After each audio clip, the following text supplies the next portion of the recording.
kasih cita-cita tak aslinya. Ternyata cita-cita tak adalah menjadi penyanyi dangdut. Halah, ribet bener urusan cita-cita. Oke, aslinya pertanyaannya adalah apa cita-cita globalis aslinya? Cita-cita globalis sekarang ini adalah membangun financial kingdom. Caranya dengan otoritas negara atas mata uang akan dihilangkan. Bagaimana globalis melakukan itu? Kita sederhanakan cara mereka. Kita tahu bahwa Alibaba dan Ant Group yang kaya dan sukses itu ada di salah negara. Dia kaya di negara komunis. Sehingga aset Ant Group jadi BUMN saat ini.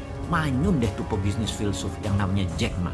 Elon Musk terinspirasi karena apa yang terjadi kalau Elon Musk suatu hari di-jack makan oleh sebuah negara. Katakan Amerika di bawah Partai Demokrat yang memang heavy on government. Kalau Elon Musk dan grupnya punya komunitas, punya produk, punya pasar yang nilainya mendekati 100 billion dolar per tahun atau sama dengan GDP Indonesia, maka pada saat mereka memerlukan funding tidak perlu ke bursa saham atau IPO, tetapi menerbitkan kripto aset mata uang digital dengan ICO-nya atau Initial Coin Offering. Kripto tadi bisa membeli barang-barang di grupnya Elon Musk dan mitra bisnis lainnya yang sangat luas pasarnya dan banyak pelanggannya. Itulah logika sederhana di dalam mengartikan otoritas negara akan mata uang akan dihilangkan. Inilah mengapa sejak tahun lalu dalam video narasi Vision 2030 Bosman mengatakan mata uang di dunia di tahun 2030 ke atas tidak sebanyak negara lagi. Mata uang global bukan dolar lagi.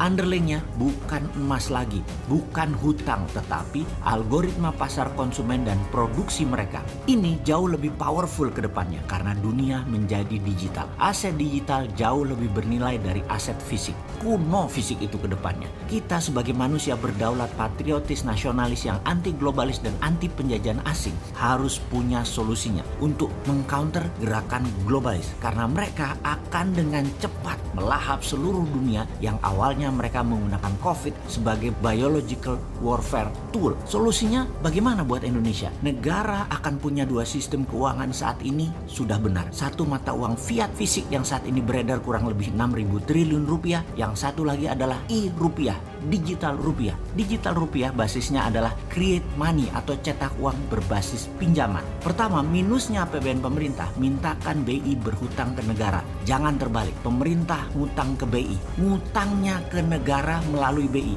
BI lah yang menerbitkan surat hutang. Jangan negara yang menerbitkan surat hutang seperti selama ini. Jadi e-rupiah dicetak sebanyak misalnya APBN dan kredit pinjaman pihak swasta nasional di Bank Nasional. Bank Nasional ngutang ke BI. BI terbitkan surat hutang ke negara. Lalu di ujungnya negara cetak uang. Semua tanpa bunga. Hanya biaya uang atau cost of money paling 1% setahun. Untuk Bank Nasional ambil sebagai jasa penyimpanan dan jasa administrasi. Dibebankan ke kreditur termasuk ke pemerintah. Maka Indonesia dengan e-rupiah akan menjadi sarana percepatan kedaulatan ekonomi dan kedaulatan rupiah menang. PDB nasional bisa naik 50% setiap tahun dan GDP per kapita nasional setiap tahun bisa naik 50% sehingga di tahun 2030 GDP per kapita Indonesia bisa 25.000 dan di tahun 2045 bisa menjadi 100.000 dolar per kapita di atas Amerika dan Tiongkok. Yang bilang ini halu pasti nggak berani mimpi. Kalau kita mah tukang tidur, tukang mimpi. Berani aja kalau mimpi mah. Yang takut kalau benar-benar kejadian GDP per kapita Indonesia jadi 100.000 di tahun 2045. Takut lupa diri Indonesia nyaplok ASEAN dan nyaplok negara-negara kecil selatan Pasifik.